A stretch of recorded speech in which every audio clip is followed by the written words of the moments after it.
My name's Sam Grounds. I'm a senior consultant at Turner and Townsend, and I work on delivery of Wave 3 as a delivery partner. And today I'm going to be doing a session on delivering phase requests for your Wave 3 SHF project.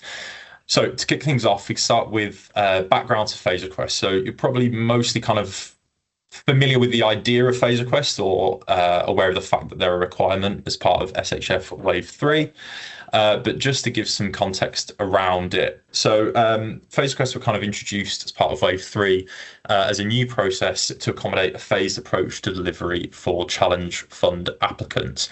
And the reason they did that, or Destin has introduced phase requests, is to ensure that it kind of is reflective of the gradual way in which delivery actually takes place in practice, and to allow grant recipients and the department to have a bit more oversight in terms of what's coming through and when. So number of homes, amount of spend, et cetera, et cetera. So it's enabled the department to issue formal grant offers based on minimum standards, and then also for grant recipients to secure funding commitments without having to provide detailed data for things that happen quite far into the future. So, you don't necessarily need to provide all this really detailed information for things that are going to happen in 2027. You can kind of do things as your project progresses, which is a bit more natural, and it's a bit more reflective of the kind of reality of delivering retrofit projects.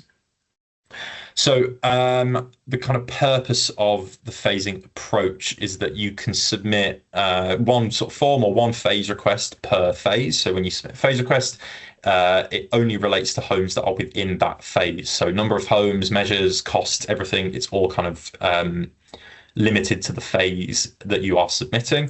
It allows you to set forecasts after retrofit assessments and tenant signups are carried out, so you can have a bit more confidence that your phase is going to be successful, or you're kind of ready to deliver homes that are within that phase.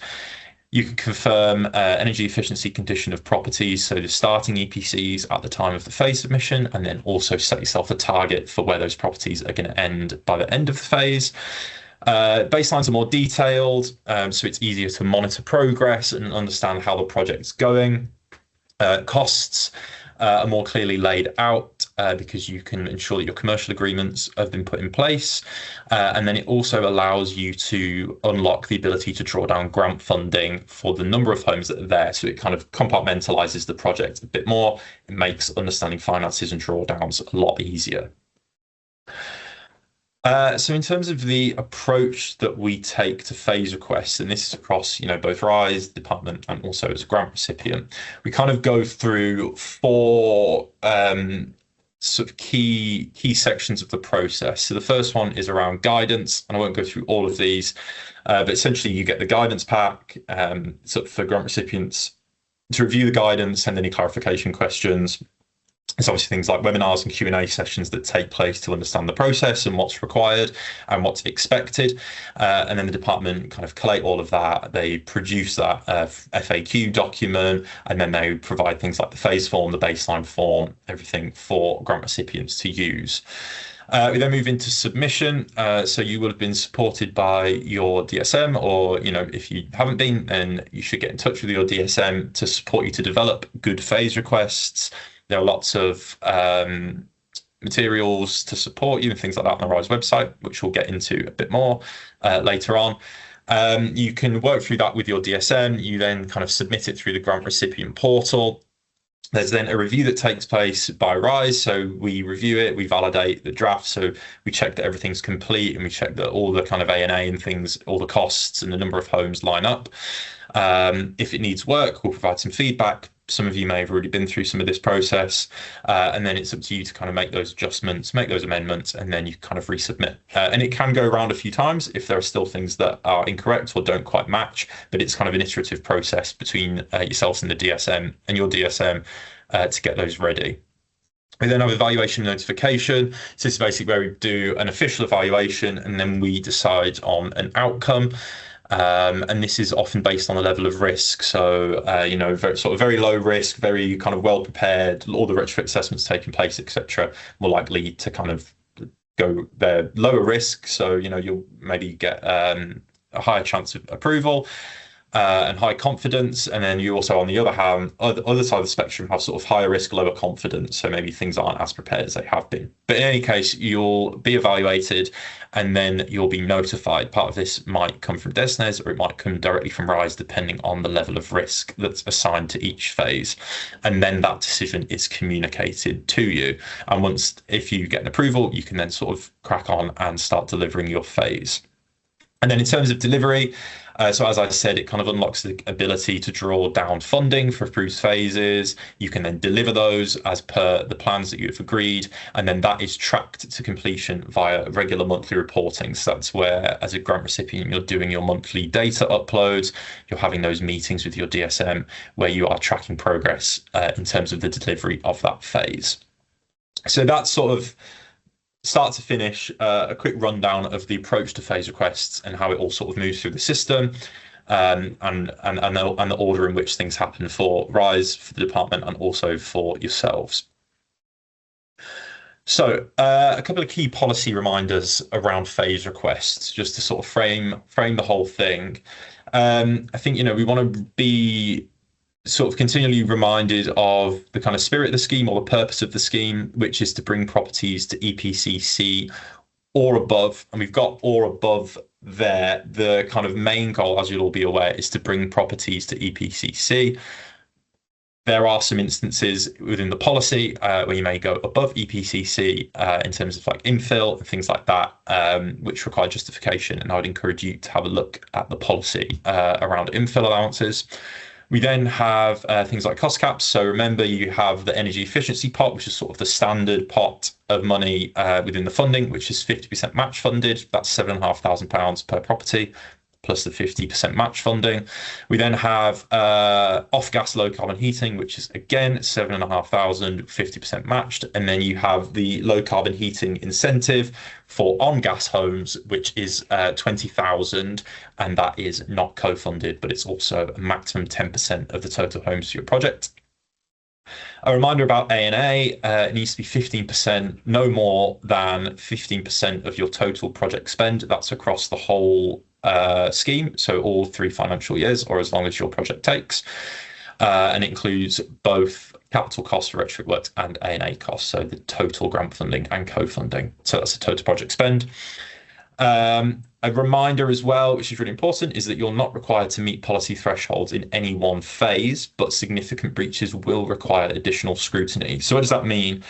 Essentially, that kind of point 3,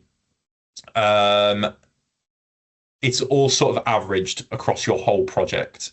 So, if you've gone up slightly above 15% A&A in one of your phases, as long as it meets no more than 15% by the end of the project, you're fine, because you can average things out. But that second part of the sentence is really key here, which is any significant breaches will require additional scrutiny.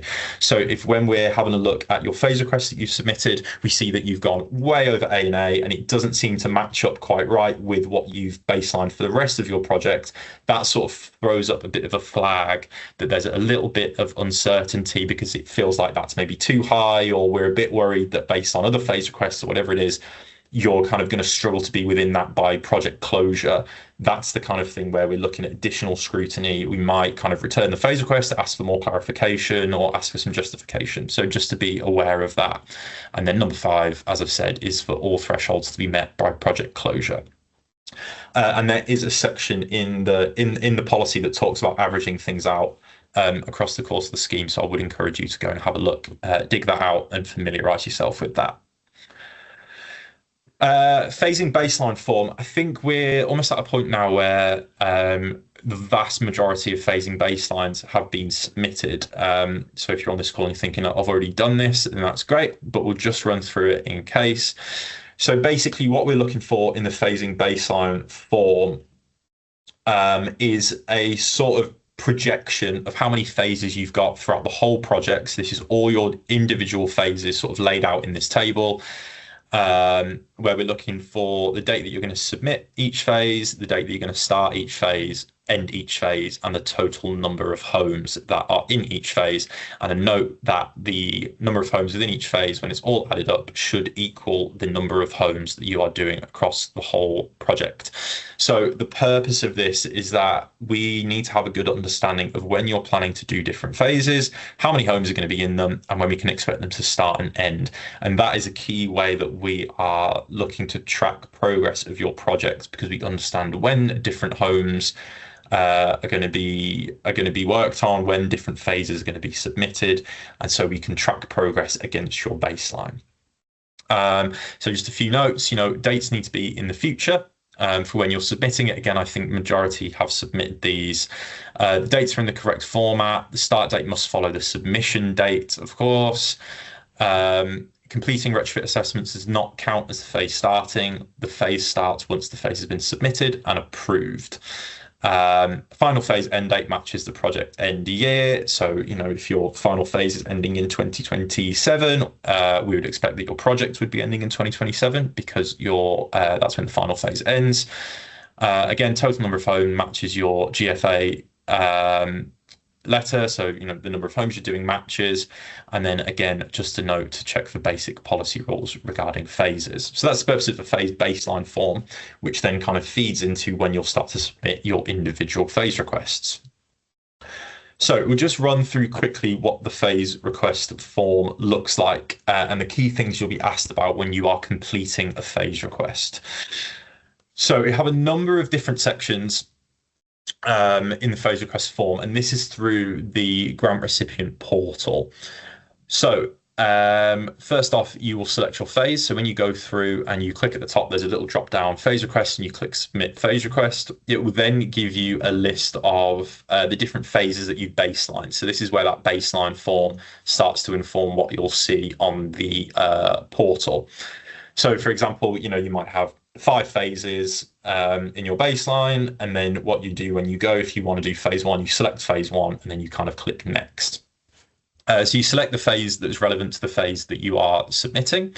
You then have declarations and delivery confidence self-evaluation. So the declarations are yes/no questions based on KPIs and different sort of prerequisites for starting your phase. So have you got all of your retrofit assessments done? Have you done all of your resident engagement? Do you have a contractor on board? Etc., etc. And you'll click yes or no. When you click yes or no, it may prompt a kind of free text box. So, for example, where it asks whether you have a contractor onboarded, if you click yes, you'll get a little message pop up or a free text box that says, provide details of who that contractor is. You then have to name the contractor. So some questions have that, particularly where you're pressing no. You'll often get a free text box which will ask you to provide a justification as to why the answer for that is no. We then have you also have then the self-evaluation. So this will ask you to self-evaluate the phase in terms of your confidence around it. So it will ask you for a RAG score, so green through red, and then a kind of justification or description as to why you believe that your delivery confidence for this phase is what you've said it is. I.e., if you tick green, you would sort of say, well, we're really confident about this because we've done all our retrofit assessments, all our residents are signed up, the contractor's ready to go, we just need it to be approved, for example. If you've got less confidence, you would then kind of need to explain the reasons around that. The second one is KPIs in phase, homes and costs. So you'll be asked kind of, total number of homes in the project, total number of homes that are accessing either of the low carbon heating, uplifts or incentives. And then you will also be asked, number of homes in the phase. You'll be asked about costs within each financial year. It's really key to remember in this section. You'll find when you go into the portal that you have sort of phase costs for FY 25-26, so financial year 25-26, and then you'll also have phase costs for financial years 26-27 and 27-28. It's key to remember here, because there have been quite a few instances where this has taken place, that this is only asking for costs associated with the phase that you are submitting, i.e., if the phase that you're submitting only runs from, let's say, October of 2025 until March 2026, that phase then wouldn't have any costs in financial year 26, 27, or 27, 28. So all of your costs for this phase are within that financial year. So you would only put your costs within the boxes for 25, 26, and then you would put zeros in 26, 27, and 27, 28. If your phase does straddle financial years, so for example, it starts in October of 2025 and it finishes in June of 2026. You obviously then have a phase that goes between financial years. That's fine. What you need to make sure, though, is that your costs are split between those financial years accordingly. So just to note, when it comes to laying out the costs between financial years, you're only putting in costs for this phase only. And it's not kind of asking you for your full costs within every financial year. It's just for the phase. So just to take note and be aware of that when you're completing the form. The fourth section is spend and grant drawdown. So this is where you are talking about the number of drawdowns you're doing and the amount of grant funding you're drawing down within each drawdown. So let's say, for example, you've got 3 drawdowns for this phase. You would say when you're going to submit that drawdown request, and then you would say how much that drawdown request is going to be for. So if you've got multiple drawdowns within a phase, there's a button that says add, and you can kind of add rows. You can add more drawdown instances. You would need to provide a date and then a drawdown amount for each of those drawdowns. A note here is just to make sure that the total of that column, so the total of all your drawdowns cannot exceed the amount of grant funding you have for that financial year. So just be wary of that. For example, if you have one phase for the first financial year, and your grant funding for that financial year is 500,000 and your drawdowns total up to 600,000, that will be returned to you because you are proposing to draw down more than you have been allocated within that financial year. So just a note to double check and do some extra calculations just to make sure you've not gone over your grant allocation. And then you've got types and conditions of homes to be upgraded. So this is where you'll talk about number of homes with different starting EPCs and number of homes at ending EPCCs, and then also if you have any non-social homes. So as I said, sort of at the start, the spirit of the scheme is about getting properties to EPCC. You have some infill where they may go above or below, depending on the starting EPC. So just be wary of that. And if you do have homes that are finishing above EPCC or below, you will need to provide a justification for that. Similarly, if you have any non-social homes, you can put the number of non-social homes and just be wary of policy requirements like the 10% infill. And then finally, we have measures.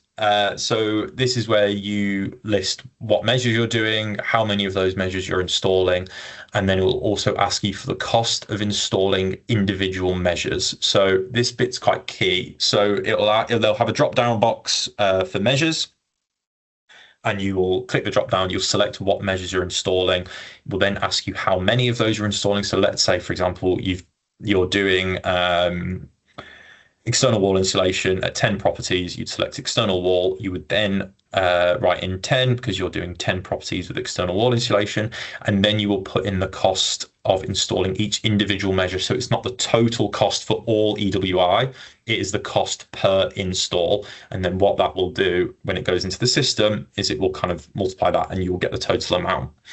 So just be wary of that. And then if there are any measures that are not in the drop down, you can select, there's a little box with a yes, no, and if it's kind of measures that aren't listed in the drop down, you can click yes, and it will give you a chance to just type in what the measure is, and then again it'll ask you to do the same thing, number of measures you're installing, and then cost to install each individual measure. And then that's kind of finished, and then you'll submit the phase request. So that's all the sections of the phase request form. So key areas to think about. So we went through some of the declarations. I won't read all of them, but it's things that generate that confidence that we talked about in terms of the self-assessment. So, you're confirming that all homes in the phase are suitable for retrofit, i.e. they've completed retrofit assessments. And then it has some requirements there where, it's kind of 90% is the goal. You can submit a phase request with less than 90% of retrofit assessments completed, but we would want to see some discussion of that in your justification as to why that isn't the case. So we've got a plan to do it, we're at this stage, etc. My kind of general tip around some of these things is I would recommend providing enough justification where somebody that doesn't know anything about your project could pick up that justification and understand what's happening in the project and what's going to happen, or your kind of plan. Sorry, I'm just seen in the chat, somebody's popped up. Does returned mean rejected outright, or do you have a chance to go and make amendments? I just wanted to pick that up as we went, because I think it's pertinent to now. No, return does not mean rejected outright. If it gets returned, it will be returned to you with the areas that you need to improve detailed out.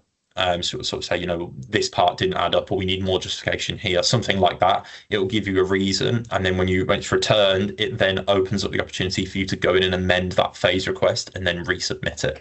So you can kind of rework something that's been submitted. Sorry, I'll crack on. Similar in terms of KPI 2, so resident signups, again, narrative about how you did it. If you don't have it, narrative and justification around that. Matching the phase request baseline, this is just to make sure that the baseline you submitted is correct. Measures are eligible, again, confirming that your measures are eligible. All these declarations, project roles, this is again what I was talking about, where the contractor, it'll ask you to provide details of the primary contractors, so make sure that you provide enough information there, confirming that you've received countersigned copies of GFAs, FRAs, FMPs, etc., etc. And then finally, your self-assessment, where you're providing a justification for your rating. So as I've said, factors such as number of homes, simple versus complex to install measures, resident sign-ups, anything that's in there, geographical spread, and anything additional that you think is pertinent to your project or relevant, include that. And again, when you're providing justification, imagine that somebody's going to read it who doesn't know anything about your project, so you want enough detail in there for people to be able to understand what it is you're trying to do. Homes, KPIs, phase, homes, and costs. So update for the project so far. So this is kind of what you've done so far. You know, for example, if this is your first phase request and you've not done any homes yet, you know, we'd expect it to be 0. You might have done some. Homes in the phase, so total number of homes in the current phase only. Phase costs, again, we've been through that with the different financial years, A&A, all of that sort of stuff. It'll ask you to input. And so these are kind of the I think some of the kind of KPIs, but then the phase homes and the costs are often where we do see grant recipients tripping up. So please just double check it sort of matches your financial year allocations, that your A&A seems to kind of be sensical, or there's justification around it. Some key reminders in terms of grant drawdown. I think everybody should be familiar with this. So payments cannot be made in the next financial year for spend incurred in the previous financial year. So anything you spend in FY 25-26 must be paid out in 25-26. So bear that in mind when you're drawing down grant spending. The timeline requires drawdown requests to be submitted in month 1, requested for finance in month 2, and then paid in month 3. So, for example, we might have an example on another slide, but you know, if you're drawing down in December, that's month 1. It then gets processed in month 2, which would be January, and then it would be paid in month 3, which would be February. So you need to allow that 3-month period before you receive grant funding. And then please just bear that in mind in terms of the first point on this slide, which is spend in FY 25-26 must be paid out in 25-26. So therefore, your final opportunity to draw down for this financial year is the 10th working day in January, because that will then allow you to receive the money in March, which is the end of the financial year. So just bear that in mind. And I think that's exactly what the example is on this slide. We've done kind of June made in August, because you've got June as your month 1, you've got the processing month of July as month 2, and then the payments made in August. So again, final drawdown should be submitted in January. Okay, so spend that will be incurred up to the 31st of March, please. And then again, a note on stock conditions and measures. So starting EPCs, where they're starting at EPCC or above, clear justification. Again, think about the infill policy within the guidance. Ending EPCCs, clear justification for a significant number of homes ending at EPC B or A.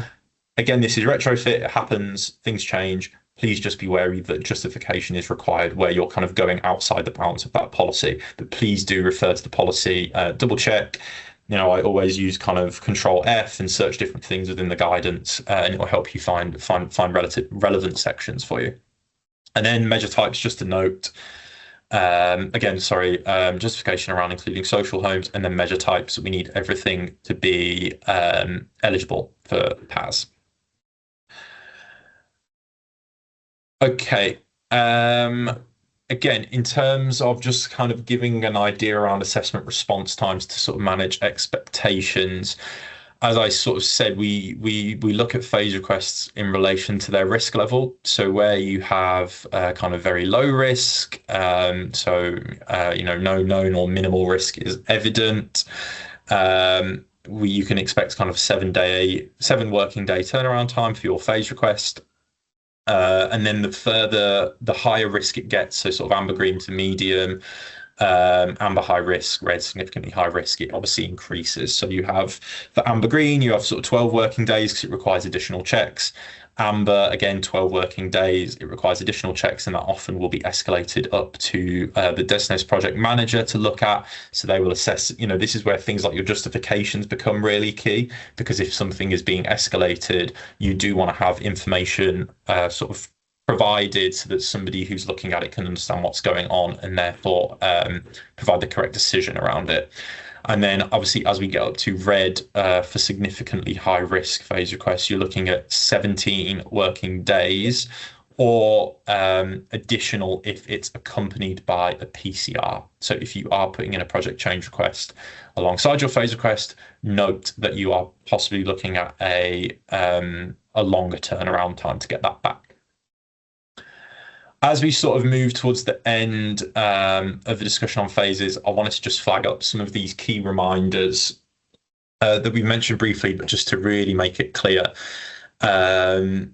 predominantly around costs. So you should only be inputting costs associated with the phase you are submitting only.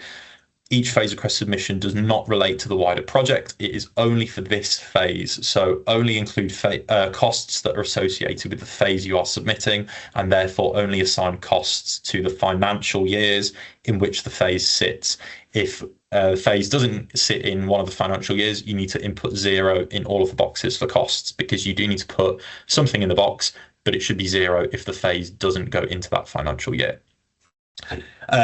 Phases that straddle financial years may include costs within both financial years. You should allocate funding according to delivery plans and funding allocations in each financial year. So that's similar to what I was talking about earlier with the financial year 25, 26, 26, 27, and 27, 28.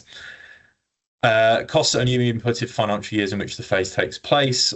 Low carbon heating cost caps have different spending rules and interactions with co-funding. For example, off gas does require co-funding, sorry, and on gas doesn't require co-funding. There is a really clear table in the policy guidance which you can find that explains all of that. So I recommend double checking it to make sure that all your costs make sense and align with policy requirements. And then drawdowns for each phase should match grant funding for the phase and not exceed financial year funding totals.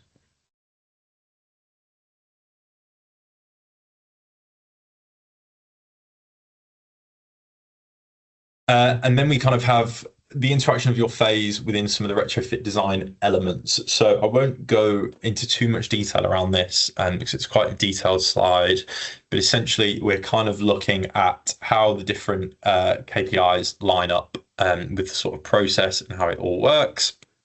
So you have KPI 1, so homes identified as useful retrofit. So all stages in the PAS 35 process up to and including the whole dwelling assessment have been completed.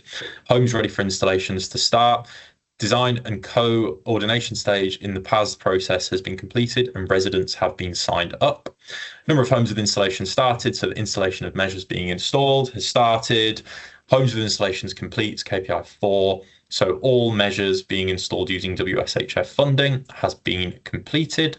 Number of homes completed. So this is where all measures have been completed and lodged on Trustmark, and the handover phase in the PAS 2035 process has been complete. So there's your kind of run through of the key performance indicators we have and the details around what they all mean. And then finally, I think, is the interaction with the payment drawdown. So again, we have been through some of this stuff, but just a reminder that you, prior to submitting your first phase request, you can draw down 20% of your total grant funding, it's 15% A&A and 5% capital. You then need to have subsequent phase requests approved to draw down further capital funding for each phase. So if you want to receive your grant funding, it's really important that you get those phase requests submitted and then approved. You can draw down funding as often as once a month, but we recommend, or this department recommend, that you draw down at least quarterly. Okay. Before we move on to kind of discussion or some questions, just flag some of the resources that are available. So as I've kind of mentioned quite a lot throughout this, we have the Wave 3 guidance. Really do recommend that you familiarize yourselves with it. I'm sure you already have, but where there are kind of questions or uncertainties, as well as interacting with your kind of DSM, for example, and asking questions, I would also recommend using kind of the search function within the policy, find different areas, because often a lot of the answers are in there, and it also then gives you kind of additional context, or you might, it kind of leads on to different sections. So I would definitely recommend engaging with it in terms of trying to find answers. We then have some grant recipient portal training guides. So where you're uploading or you're kind of submitting your phase request through that portal, there are training guides available at that link. And then we also have a phase request walkthrough document, which goes through kind of using screenshots through the portal, where it will kind of give you examples and talk about what needs to go where and how to complete the form properly. That will be released on the RISE website soon. But in the meantime, if you haven't already seen a copy of that, then please do speak to your DSM and ask them to send you a copy, because it should be really helpful in providing some context and kind of helping you think through and figure out the phase request form. Again, we have all of these relevant RISE on-demand resources at the RISE website, so do go and check those out, interact with them, because they should be really helpful. And then a quick ask for a self-assessment form. So if you're a small landlord, you'd like RISE support, or you want to prepare for future funding opportunities, please complete the self-assessment form using the QR code on the screen. If we don't know that you need help or that you're maybe preparing for future waves, it's really difficult for us to assist you and provide you the support. So please do engage with that so that we know who you are and we can have somebody from RISE reach out and start to engage with you.